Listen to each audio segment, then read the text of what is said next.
Thank you for watching The Political Vigilante. I am Graham Elwood, and here's another example of people in the media talking resist, resist, resist, and then they just toe the line.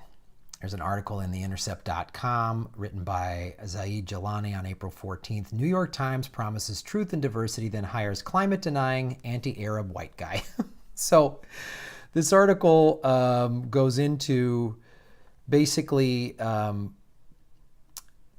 what happened. So this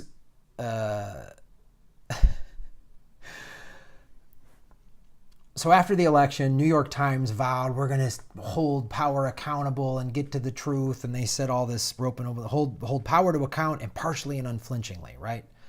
The executive editor Dean Banquet wrote an open letter, right? And since that time, the New York Times added 276,000 digital subscribers because everyone was like, we got to stay more informed. I was one of them people. After I didn't subscribe to the New York Times, I subscribed to the LA Times. I don't know if the LA Times is doing something this egregious. Maybe I should cancel my subscription to them as well. And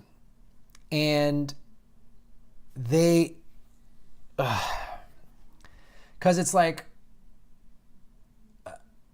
I believe to that in general because a friend of mine made a good point. He's like, he started subscribing to the LA Times because he's like, look what the Boston Globe did, the Spotlight. They uncovered that horrifying priest pedophile scandal, and we need to support journalism like that. Oh, okay, I'm down with that. But this is who they have hired, the New York Times.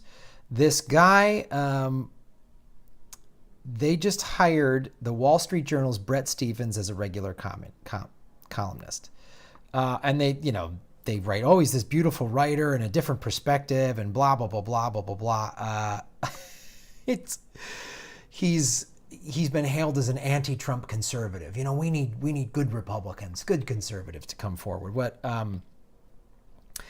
Stephens has used his Wall Street columns to compare climate science to a religion, saying that environmental groups have been on the receiving end of climate change related funding. Oh God, this fucking is the most insane and laughable thing.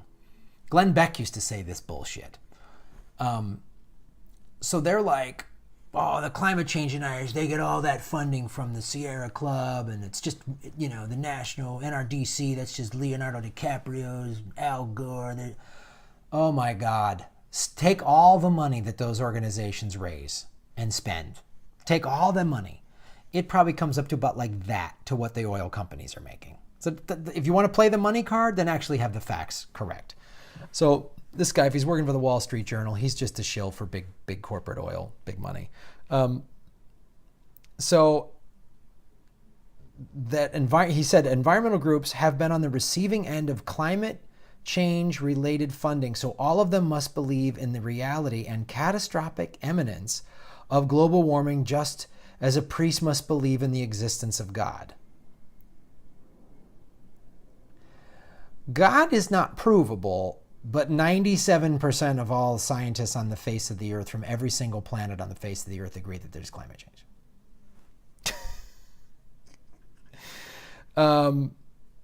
Right, and he's like, and the solution must require taxes, regulation, and other changes to civilization as we know it. Oh, shut up. Shut up. We spend over $600 billion on the military now. Trump has increased that budget. And we spend like what on clean energy? Nothing. Pennies on the dollar. Like, give me a break. And the New York Times editorial page currently does not have a female minority columnist, and despite frequently writing about conflicts in the Middle East, employs no regular Arab American or Muslim American writers. On the contrary, that's unbelievable. Like, he talks about when he went into this whole, so there was this Egyptian player that refused to shake the hands with an Israeli, it was a judo player, and he refused to shake the hands of an Israeli player in the Rio Olympics. So he went on this thing, if you want the short answer for why the Arab world is sliding into the abyss, look no further than this little incident. And yeah, the Arab world's problems are a problem of the Arab mind, and the name for that problem is anti-Semitism. Like, okay, man. He just goes into all this crazy all this crazy. Oh man.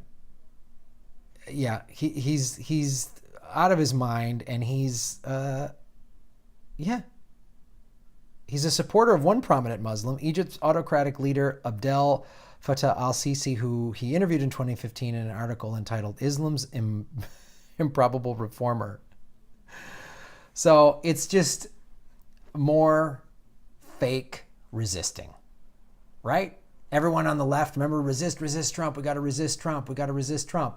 Bink! Yay, he bombed Syria. He's our big fan. Like this guy running, there was a Democrat that ran in Kansas that the DNC didn't get behind. He had a chance to steal a seat from a Republican. DNC didn't get behind him because he's too much of a progressive. The guy in Georgia that just lost last night could have won. I mean, he got like almost 50% of the vote, and that's pretty impressive. But again, does the DNC is like bang the drum for this guy? No, it's all sort of like grassroots people saying, vote for this dude, vote for this dude. So it's more fake bullshit from the left. And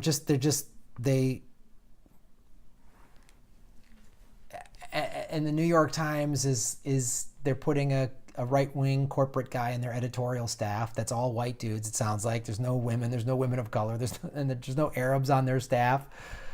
And this is we're going to hold power accountable. Man, you're part of the corporate media. That's what you're doing. You're part of the corporate media. I thank you guys for supporting independent media, because I'm not going to do bullshit like this. This is bullshit.